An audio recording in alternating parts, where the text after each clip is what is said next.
Welcome back. David Lee Shire was born July 3rd, 1937, in Buffalo, New York, to a musical household. His father, Irving Shire, was a piano teacher and a band leader. And from an early age, he studied piano and composition, eventually enrolling at Yale University, where he majored in music and English, graduating magna cum laude in 1959. And at Yale, he met lyricist Richard Maltby Jr., a musical theater partnership that would thrive and blossom over the course of several decades. After serving 6 months in the National Guard, David moved to New York City, where he worked as a rehearsal and dance pianist, continuing his musical collaborations with Maltby. David and Richard Maltby co-wrote many musicals together. The Sap of Life, off Broadway in 1961, was one of their early shows. Then there was Starting Here, Starting Now in 1977, an off Broadway review that received a Grammy nomination for its cast album. 1989 brought Closer Than Ever, another Maltby Shire review, and it won an Outer Critics Circle Award for Best Musical and Score. 1983, Baby on Broadway was nominated for Tony Awards for Best Score and Best Musical. In 1996, Big, the musical, was a Broadway adaptation with a Tony nomination for Best Score. David also played in the pit orchestras of shows such as The Fantastics and Funny Girl, and eventually accompanied Barbra Streisand, even arranging some of her material. And in the mid 1960s, he started working in television, laying the groundwork for his feature film scoring that started in the early 1970s. He received 5 Emmy nominations for his work in television. David Shire's television credits include dozens of scores for TV movies and series, such as Alice, McCloud, Sarah Plain and Tall, The Kennedys of Massachusetts, The Women of Brewster Place, Rear Window for TV, and The Heidi Chronicles. In the 1970s, David ventured into feature film scores and scoring, and some film highlights include The Conversation in 1974, with a haunting, introspective piano score with occasional electronic manipulations, and The Taking of Pelham 1, 2, 3 in 74, with a sharp, rhythmic jazz funk soundtrack underpinned by the 12-tone row fragments. And All the President's Men in 1976 has a subtle, propulsive score that matches the film's escalating tension. Short Circuit in 86 is a score that is among David's most playful. It's electronic pieces blending melody with mechanical textures. And Zodiac, a later work that returns to themes of ambiguity and tonal tension. Shire himself noted that the piece hinges on a chord that never resolves. Norma Rae won David Shire an Oscar in 1980 for Best Original Song for It Goes Like It Goes, with lyrics by Norman Gimbel. And that same year, he was nominated for I'll Never Say Goodbye from The Promise in the same category. And I'm not finished. He won 2 Grammy Awards for his work, including recognition for his contribution to Saturday Night Fever. His songs have been recorded by major artists, including Barbra Streisand, Maureen McGovern, Melissa Manchester, and Jennifer Warnes. He has been active in the Dramatics Guild, serving on executive or council positions and in arts institutions, such as music conservatories and libraries. David Shire is often praised for his stylistic flexibility. It's been said there's no single Shire sound, the way we might speak of Morricone or Williams. And today, David Shire continues to write, collaborate across media, and teach and lead master class work. Welcome, David Shire, to the Jeremiah Show. Thank you. I'd like to meet this guy. I mean, what build up, Jesus. You could learn something from him, couldn't you? Thank you. You could learn a thing or two. Yeah, very lovely. Thank you. Before we start with my question, and you had mentioned that you had a 45 story. Do you feel like telling us that story? Oh yeah, I scored a movie called Fast Break in the 70s. It was produced by Motown and with Carol Connors, who had written the lyrics for Rocky. Our Um, good friend Carol. she been on your show? She has. In fact, she's executive producer of this series that we're doing, the Oh Hollywood yeah, she Composers. recommended me. That's right. That's Yeah. okay. Anyway, we wrote this song, several songs for the movie. The title song was a disco flavored song from that period, and trying to remember the name of it. Anyway, we had to write another song to fill out the soundtrack album, and Billy Preston was involved, and Sarita at the time, and that was a Carol Connors lyric to a piece of underscoring, a theme that I probably dashed off in 15 minutes. And she said, well, I'll do a lyric for that. And that song became With You I'm Born Again, which Oh, yeah. became a top 5 chart hit for 27 weeks and went at number 2 in England.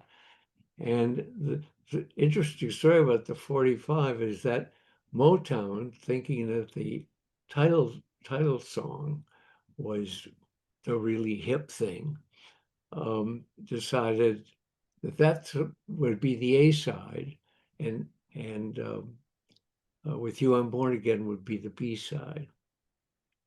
And a disc jockey in Chicago called up Barry Gordy and said, you know, you released the wrong song. You A-sided the wrong song. He said, I've been getting so many calls for the B-side.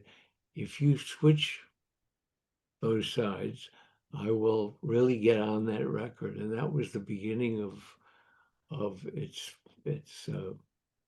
progress to becoming a pop hit. And the interesting thing about it, I had been trying to write pop hits for God knows how many years. And they always, when I went to play them for record producers, they would say, well, it's a lovely song, but that's a theater song. You should be writing for the theater. I said, well, I already am. But this was a case where uh, I wrote a song. I call it, when I play it for people, I call it, I'm now going to play a medley of my hit. My hit. Well, how often does that happen where the B side is actually more popular than the A side? Do you I, know? I Does that have happen a lot? I have no idea, but Yeah. I'm glad it happened to me. It was a minor key in a waltz rhythm and sung by Billy Preston and Sarita. No one would ever think that would become a hit. It was before there were other pop hits that were in 3/4 time. Um, so that's my 45 story. That's a good story. I like that one. Especially that it involves Carol Connors too. I just love Carol. Uh, And I really, I should say here at the top, I thank you, Carol, for introducing me to David. David, for you being on the show today. It's again, such an honor and a pleasure to talk to you about your process and your amazing career that I wasn't even able to completely describe, but we can do that together right now. Are you ever nostalgic for those times of of a single or A side and a B side or records, vinyl records, or the way Oh, that the music business used to be versus how it is now? listen, I go back to acetates. I'm I don't even know 80, what that is. I'm 88. The first records I saw were, what were the wax records. Yeah. Um, if you wanted to listen to a Beethoven symphony, you had to change the record in the middle of a movement several times Oh, wow. because the symphony came in an album with about 10 records in it. So I go way, way back. And then I've seen all the changes um, in media that have taken place, which is really amazing. I mean, who would have thought that these CDs are now becoming archaic? That Yeah, it's not crazy. everything is streaming. Who buys CDs anymore? Unless they're by Taylor Swift, and then they come with a lot of packaging and Yeah. pictures and things. I miss the packaging. I miss the Yeah, I do artwork and too. the, yeah. Um, it's, yeah, I'm nostalgic for those times sometimes. I do miss that, all the work that went into that. I did notice that you have a Spotify account and a lot of your music is up on Spotify. So you are, you're right there. You're right. Cutting edge. You're still reaching your fans in all the best ways. Well, can you tell me, let's go back to your childhood, start there, start at the beginning. Can you tell me about your childhood musical environment? My father was a band leader, a society band leader in Uh-huh. Buffalo, New York. He played gigs 3 or 4 nights a week with different combos. And during the day, he taught pop piano to people who knew how to play the piano, but wanted to take a piece of sheet music. Remember sheet music? Yeah. I can't read it, but I remember it. And would teach them how to make a kind of cocktail arrangement out of it. So where other kids uh, were up in their rooms listening to nursery rhymes, I was listening to Cole Porter and Gershwin because in those days pop music was theater music. And Dad would play all the standards. He'd have to get, as soon as the show opened, he would buy the sheet music for the hits from that show because people at dances would request them. And so my first gigs were sitting in with his band. And my first nightclub gig was playing at a Polish bar on New Year's Eve. Dad was hired for a bigger job, and he said, why don't you go and bring yourself in at the Polish bar? And I said, Dad, I only know 10 songs, and it's New Year's Eve. The date is 42. He said, well, just keep playing the same ones over and over again, because by the time you get to the end of the first rotation, they'll all be drunk and they won't know that you're doing anything. So I did. I must have played Pennies from Heaven 15 times. Did anybody notice? Didn't get any complaints. No complaints. No complaints. No. How did working Uh, with your dad and how did your dad help influence and shape your voice as a composer? He taught me, he was very harmonically oriented. And that's why my music is very, within its style, harmonically rich. People tell me that they can recognize, even though I work in a number of styles, as you said, they can recognize my sound from the way I voice chords. Hmm. So And you do have a sound that's recognizable in your opinion. you know, Yeah. well, more I get that from other people. I think I'm kind of a mongrel and a jack of all styles. I mean, as a film composer, you have to be able to, or a successful one, you have to be able to work in the style of the movie that you're getting. So it's been a great learning experience. And my classical training at private lessons in Buffalo and um, at Yale, where I studied composition as a minor, and then switched my major from English to music so I could write my senior thesis. So my musical would be our, my senior thesis because didn't want to write an English paper. The reason I majored in English first is because when I sat in with my dad's band and told them what a great career I was going to have in music, they said, "Listen, kid," because they all had day jobs. Is you better have a backup.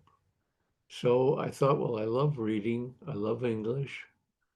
Um, I'll major in that and take electives in music, and then senior year I switched it around. But working in all those different styles have um, the let me go back a step. In California, I'm well known as a film composer. In New York, I'm known as a theater composer. Steve Sondheim, who's been a mentor all my life, um, said to me one day, he said, "Why are you wasting all that time in California? You should be writing one show after another." I wondered, uh, what was the beginning of this topic? Styles. And songwriting for a musical doesn't require the kind of technical complication unless you're Leonard Bernstein, who goes back and forth, who went back and forth between classical and theater and revolutionized the sound of musicals. Um, but working in film, which I did after I had started, had a good foothold in theater, I was writing much more complicated orchestral music, harmonically much more experimental, like an atonal, a serial score for Pelham, and that nourished my theater writing, which became richer. But Mhm. the reason one of the things I'm recognized for in the films is my melodic gifts. Right, right.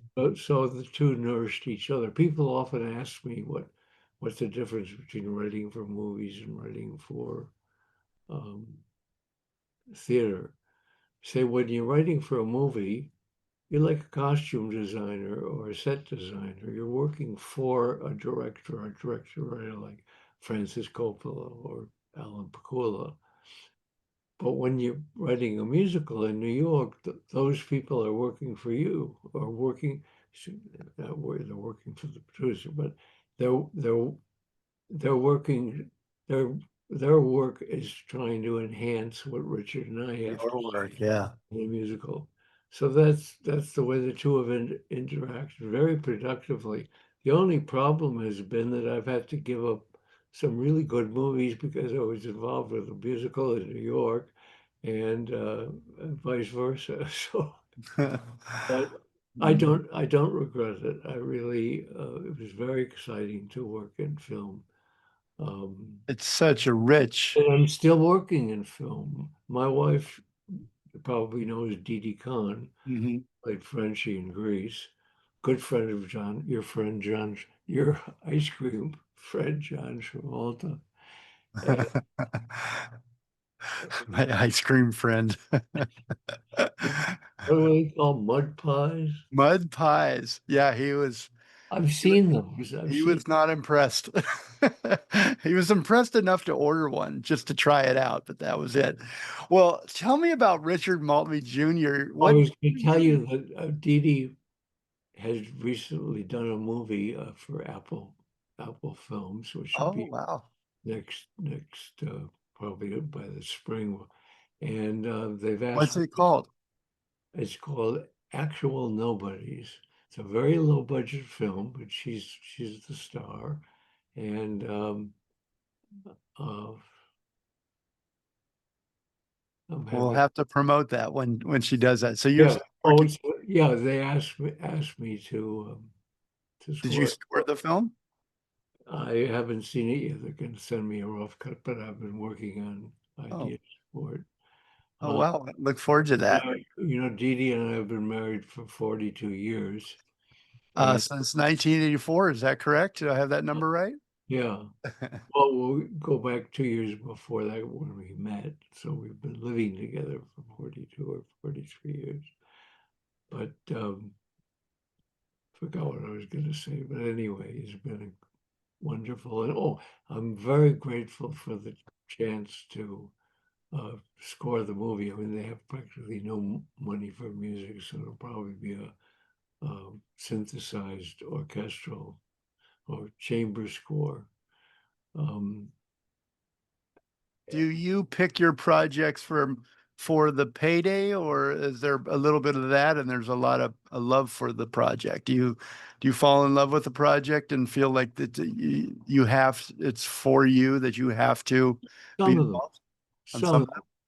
Some of them What's a were good example of one that you big, really well, I scored a lot of, as you mentioned, series like McCloud and television movies and things, some of which were a pleasure and stretched me, and I was very proud of the work, and others that, it, it was what was available to make a living at that point. Mhm. What's interesting about Saturday Night Fever, which was my oil well, uh, is that at Yale, our first musical, the stage manager was John Badham, and I had scored. He went out to Universal when I started working at Universal. I scored a few what do you call them, movies of the week then, Yeah, um, I remember those. for John. And one day he called. He said, "Look, I'm directing this movie at Paramount. It's a kind of a teenagey thing, and I can't hire you to do the score, but it needs an adaptation of Bee Gees material. But there's a lot of disco numbers in it, and you can write 3 or 4, and they'll be on the album." Nobody had any idea, even Paramount. Same thing with Grease. They did not they thought it was a throwaway. And Dee Dee is still signing autographs for it for 50 years later and doing uh, cruise ships talking about it and has a whole new career uh, uh, in television now that she's aged away from Frenchie. But she's She got, was in Greece, is that right? She was yeah, with our friend, our ice cream friend, John.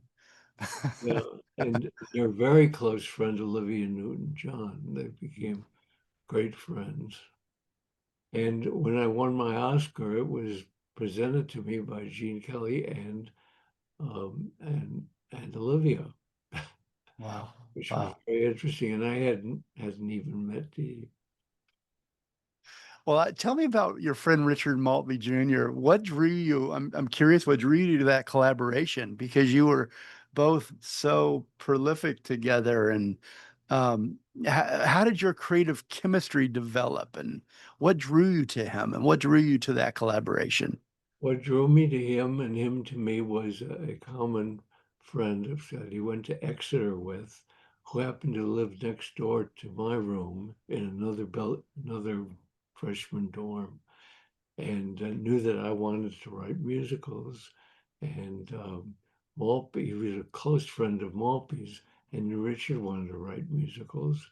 And he arranged what in Yiddish is called a shidduch, uh, a, a matchmaking, even though it sounds like a dirty word, it's not, it's matchmaking.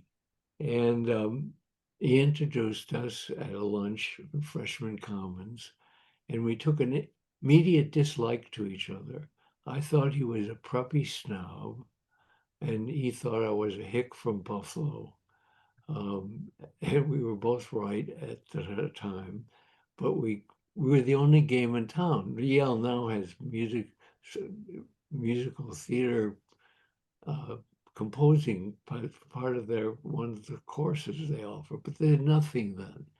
The, the whole music theater department undergraduate was me and Richard and an organization called the Yale Dramat, which produced one musical every year.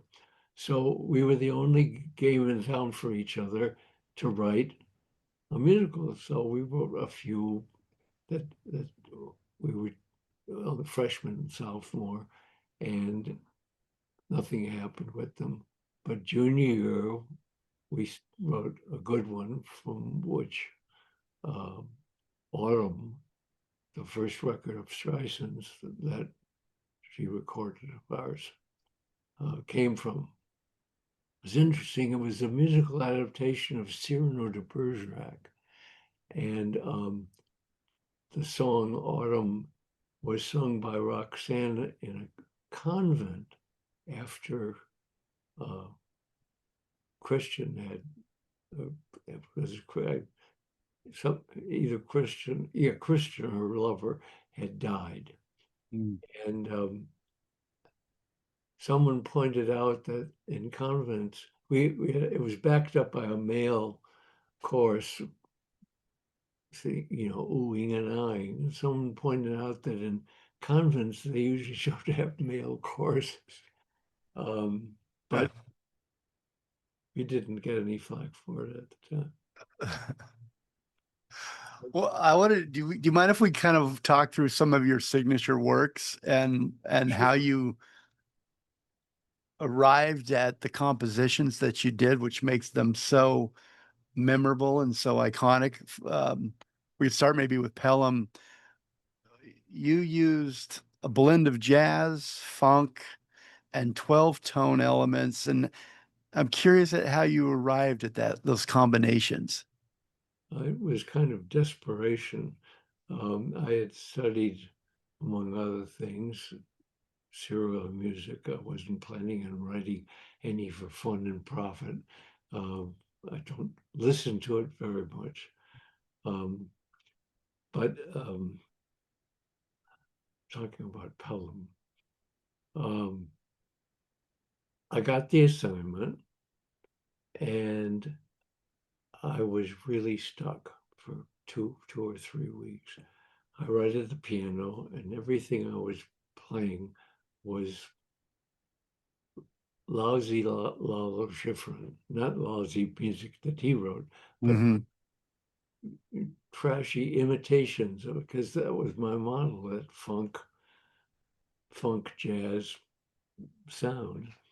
And just at the point where I was about to give up, call the director and say, I just can't cut it. I remembered that I was trying to get a jazz sound that I could improvise, but I had jazz groups in high school. I had one in college, and I was adept at playing in the style that I was imitating of jazz, but not anything like something that sounded like Lalo Schifrin. And I wanted to get a sound that was both New York, cosmopolitan, multiracial, that whole thing kind of mixed together. And I remember that one of the private composition teachers I studied with had told me that you can take a tone row serial row does not have to create unlistenable, or for people who don't like it, music. You can make it sound anything you want by picking the notes right. For instance, the chromatic scale of one octave is 12 notes, and it's tone row. The three diminished chords piled up. Well, I'm not getting too technical. Hmm. for augmented chords, you can manipulate it. So I thought, what if I only used the main jazz intervals, minor thirds, major sevenths, minor sevenths. So I devised 2 in the morning. I finally devised a row that had the right sound, which was da da dee da da da da da. 9, 10, 11, 12, 1, 2, 3, 4, 5, 6. And I put it up on the piano and did all the permutations and made a chart. And I just sat there for the next 2 hours improvising because anything I played using those notes and different combinations got the sound I wanted. And the row itself became the main theme of Pelham. It was uh, a, a music epiphany moment that was probably unique in my career. And uh, I'm very grateful that I was able to find it. I was just Yeah. Yeah. give So it are a we. look. Yeah. Well, are there many times where you find yourself where you get those breakthroughs, or was that a Um, real? every movie score is ad hoc in the sense that rules you apply to one or styles that you use for one you don't necessarily use for another. One other of my signature scores is the Francis Coppola Conversation. And the way that theme was arrived at, Francis at the time was my brother-in-law. My first wife was Talia Shire. People think she was my sister, but we were married for 13 years, and that's where she got the name Talia Shire because she was Talia Coppola before that. And I get sidetracked on parentheses, then I forget what. Oh, we were talking about. About breakthroughs and Oh about yeah, coming up to the yeah, almost conversation. So not getting it, and then it comes to you. Francis gave me an assignment that no other director, when we sat down to talk about the score, because I was with him visiting when he was writing the picture. I knew what was happening. And he asked me to score it. So I thought, big Paramount movie, big director, going to get finally that big orchestra that that you hunger for when you do using the economy orchestras that you get for television. So I sat down with Francis, and the first thing he said to me was, "I want a piano score," and my heart sank. I said, "A piano score?" He said, "I don't want your typical thriller score.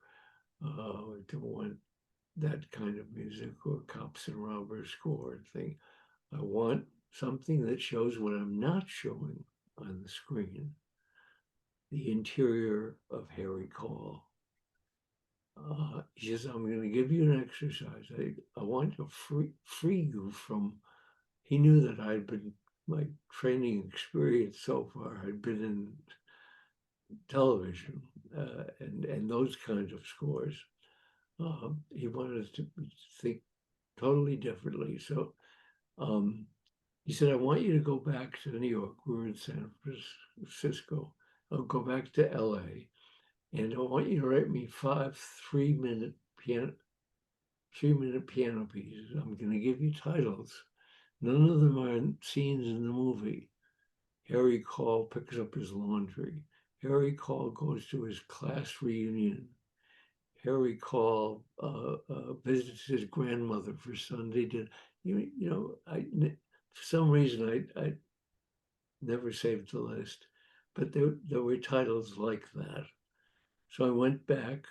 I thought he was a little bit nutty, but he was Francis and I was me. So went back. I wrote the 5 piano pieces, came back, played the first one. He said, "Oh, that's kind of nice. Let me have the second one." I played the second one. He said, that's good too, but let me hear the third one.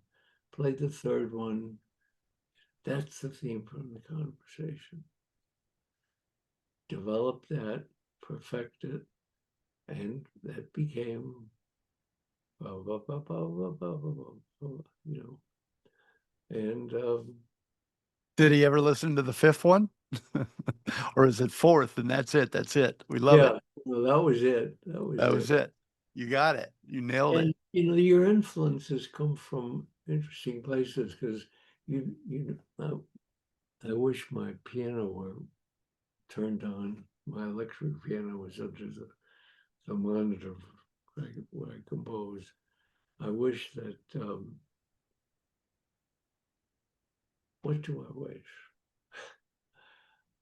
The I thought it was interesting. All the President's Men, very timely right now. Uh, there's a lot of tension in that score, and it holds that tension, right? It then moves and presses forward, and then it's one of those great soundtracks that mirrors the story and the rising suspense of the Watergate story. And how did your knowledge of that time, of the history, influence those choices?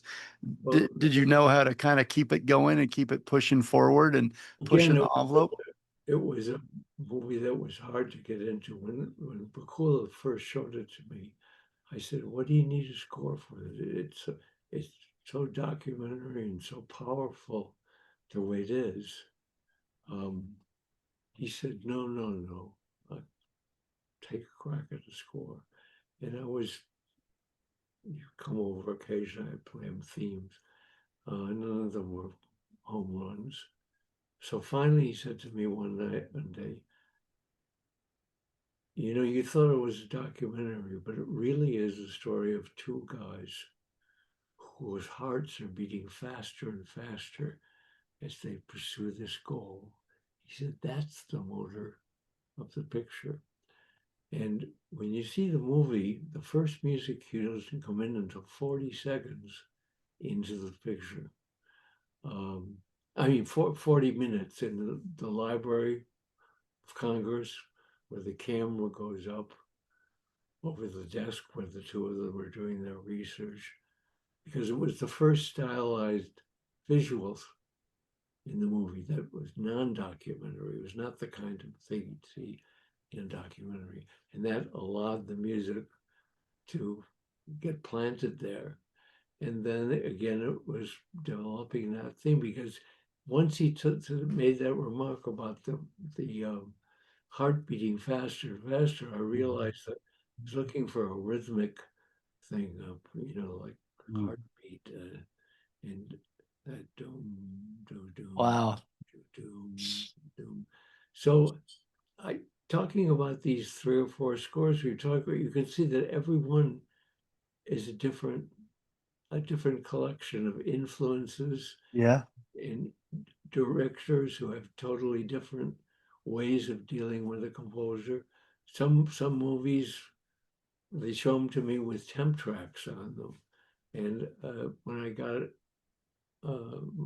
my reputation was big enough so that I could say, when you show me the movie, I don't want to hear the temp track the first time.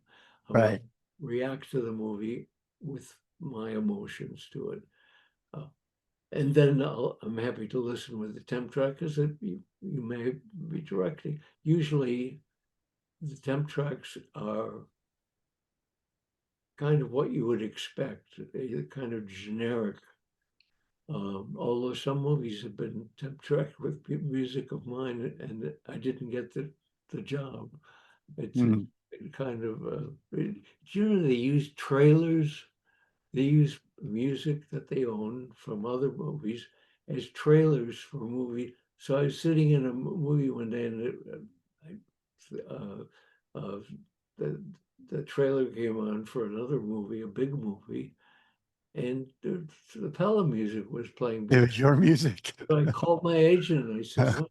He said, "They own the music." I said, "Well, that's what they wanted. Why didn't they hire me?" But Oh, it was kind of well, I mean, I guess you must feel hey, give me credit and give me a paycheck for that, but it also has got to be you got to feel good that your music is Yeah, borrowed and used, and that it's so I would so have well loved. rather have the assignment, but Yeah, yeah. well, Oh, it let me works ask the you other way around too, bad right. music.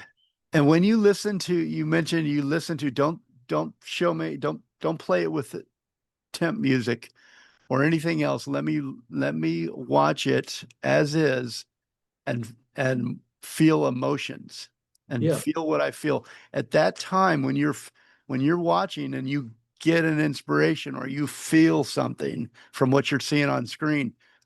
How do you capture so that you don't forget that that's how you're feeling there? Do you I take want, notes or how do you mark those moments that you can come back to and really embellish or I don't think about it in that detail. I try to watch it as an audience, Mhm. seeing a movie, and what emotions it rises in me. I'm not thinking about the details of music. I just want to get the feel for the general emotional and You're geographical. present. You want to be present. Yeah, and then you start thinking about it. Uh, Themes don't suddenly come to me. Once an assignment that only had three weeks to write a lot of music for Raiden on Tebby, as I was driving home in the car for the spotting session, thinking, what am I going to do with this? Necessity was the mother of invention, and I got the idea for a theme and a musical texture writing home. But again, and then you get another movie, and you always want to give it up because you've worked 2 or 3 weeks, and you can't find anything. Well, Some for a writer, they call that writer's block. What do they call that in the composer's world when you can't come, when you're, it's like, I just can't get it. I don't know if I can do I this. don't know if it's writer's block. I'm Writer's block. I'm writing I'm writing music, but it's just not very good. Has there been a film that you've scored that came to you like right away that just hit you like a lightning bolt? Do you, I can't remember. no. I don't know. The lightning bolts usually come after I've been put, nose to the grindstone for a while. Yeah. You have to earn the lightning bolt usually. That's Um, so interesting. not like a lot of composers have great um, musical minds that don't need to use a piano. Mozart was famous for writing the overture to the Marriage of Figaro while he was at a party at some palace. He was talking to people and he was notating the overture for the opera that was about to be produced. Um, I'm not like that. My ideas come from improvisation and dealing with the musical material, so to speak, getting hands in it. I have a very physical reaction to it. I'm a pretty good pianist. I've been in my living for a long time, playing for dance classes and, as you mentioned, pit Hmm. shows. I even conducted Funny Girl for a while with Barbara in it, and then later with. I mean, that's a story about how ideas, strange things happen. Um, the song "Starting Here, Starting Now," which has become one of her staples. Um, it it I was in the pit of Funny Girl at the time, and on matinee days, I'd sometimes wander up to her dressing room and play her songs. Sometimes, if I had something to show to her, so I had 3 or 4 songs that I put on the piano, and I played several for her. And like Frances, she said, "Well, that's nice." She said, "What's that one?"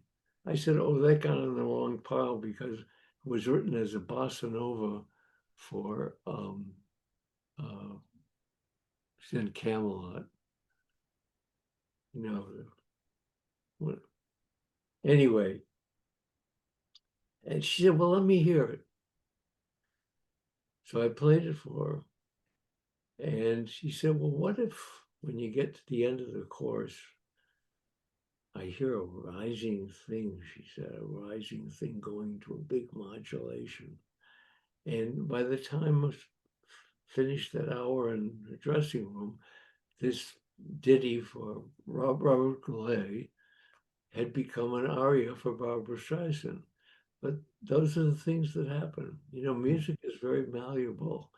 um, and it, Are you still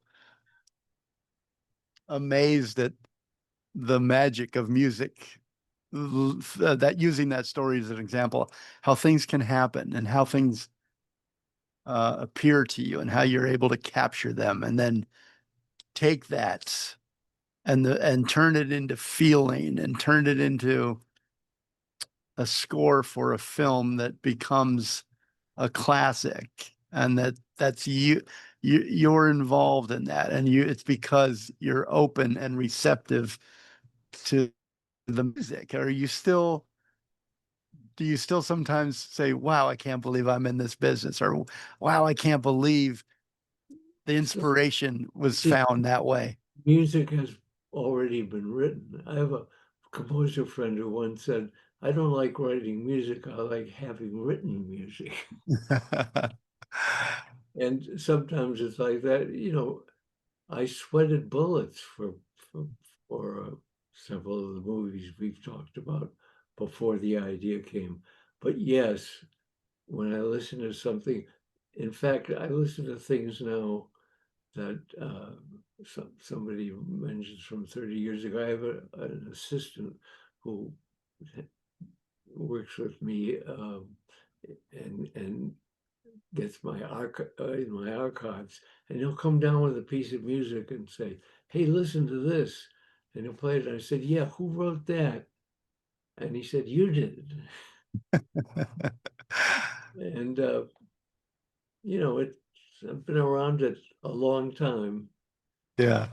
Is there, looking back on your career, is there a score that you feel was underappreciated or maybe misunderstood and that you feel should have deserved more Um, appreciation? Elmer Bernstein came up to me one day at a composer meeting and said, "You know, you should have gotten an Academy nomination for The Conversation."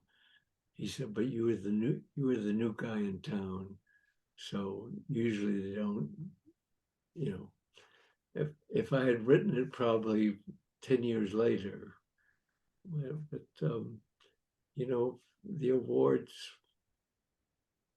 they become less important. I guess they become less important after you've won a few. Hmm. And you realize it isn't about that and it's not going to change your life that much. What's important to you now? Most important. Staying alive and finishing a lot of work that's still in the pipeline. Richard and I just wrote a new review.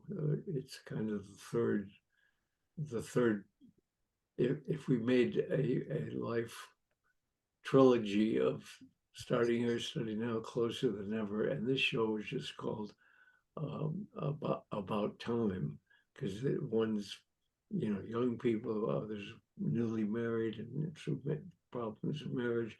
This is now more people, certainly not our age, because nobody wants to see them, but when you reach the point in life where you have certain wisdom that you don't have at those early Yeah. ages.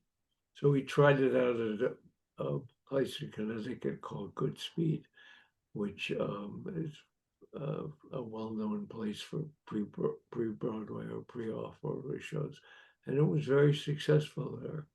And now we have to get it into off-Broadway, so like the other two, because then it becomes as an I guess imprimatur of having a Broadway production, and then it can go into Music Theater International and get you know, done by theaters all over the country.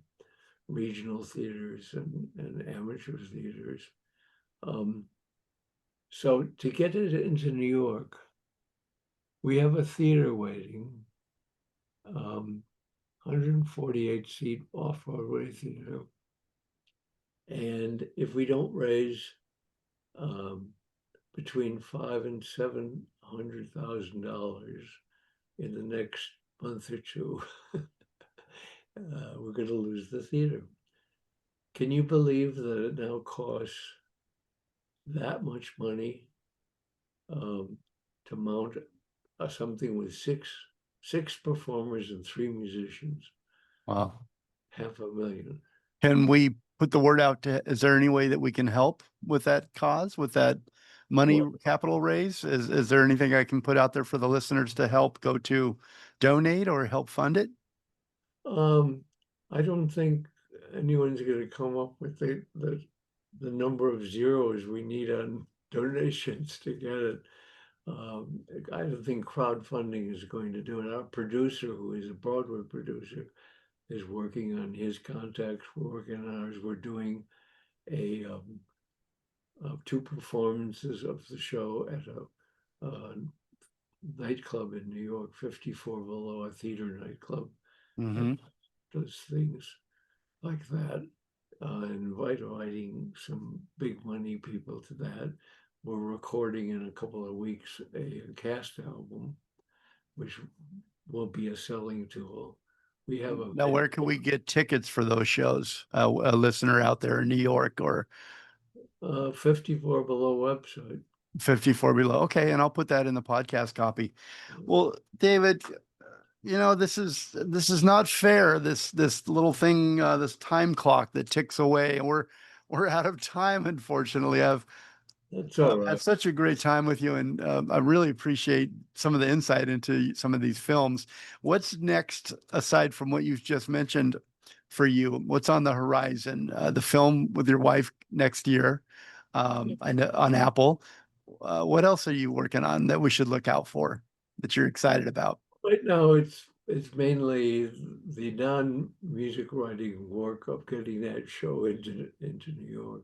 Okay, I'm gonna. Also, I'm learning a new music notation program because Finale, the one that 100,000 composers have relied on for the last 25 years, suddenly went out of business and they don't support it anymore.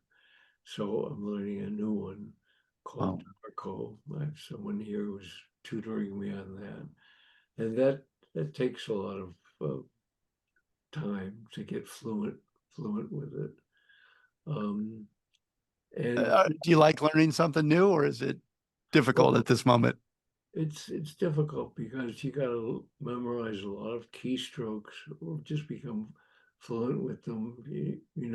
Yeah, You work I, with computers, space,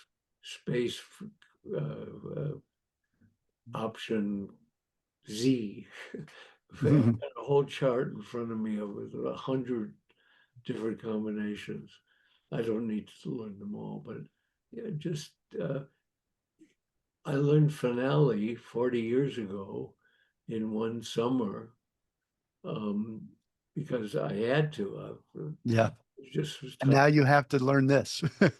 Oh, I have to learn this because pretty soon I can't upgrade my computer because Finale doesn't work on it. So eventually I have to do that. But we have several, Rich and I have several shows that have tried out in big theaters around the world that have not reached New York yet. We have nibbles from several places. We hope to get those on before we're knocking at the pearly gates. Um, at this point in life, you don't know how much longer you have, and I'm very grateful that I still have enough health and energy to keep doing what I'm doing because I don't really know how to do much else. Well, you do what you do well, and on behalf of all the listeners I know out there that admire you and admire what you've brought to us, I want to thank you for your scores and for your music that you've brought into my life. I'll just speak for myself. Thank you so much. I didn't tell you this, but today is my birthday, David, and I could not have asked for a better gift Oh, than to speak with you today. So thank you for that. You've made my birthday and you've made my year to be able to spend a little time with you. how Um, old are you? how old am I? Oh, I'm 55 today. You Now look you much, know. younger. Well, you can find David Shire's music on Spotify. Well, I'm putting the link also on Apple Music on Apple Music. and on YouTube. There's a lot of things with Richard. Yeah, I was on YouTube today. I used a lot of the music from YouTube that I found in the music soundtrack that we're listening to today. I'm going to put the Spotify, I'll put the Apple, I'll put all your links to your music in the podcast copy. So be sure to click on those links and follow and listen and stream David Shire's music. We're going to listen to the song on the way out right now that you won an Academy Award for, an Oscar. So David Shire won his Academy Award for the song It Goes Like It Goes. Isn't that true? From the 1979 film Norma Ray. We're going to listen to that together right now. About the film, Norma Ray stars Sally Field, who also won the Oscar for Best Actress for her performance in the film.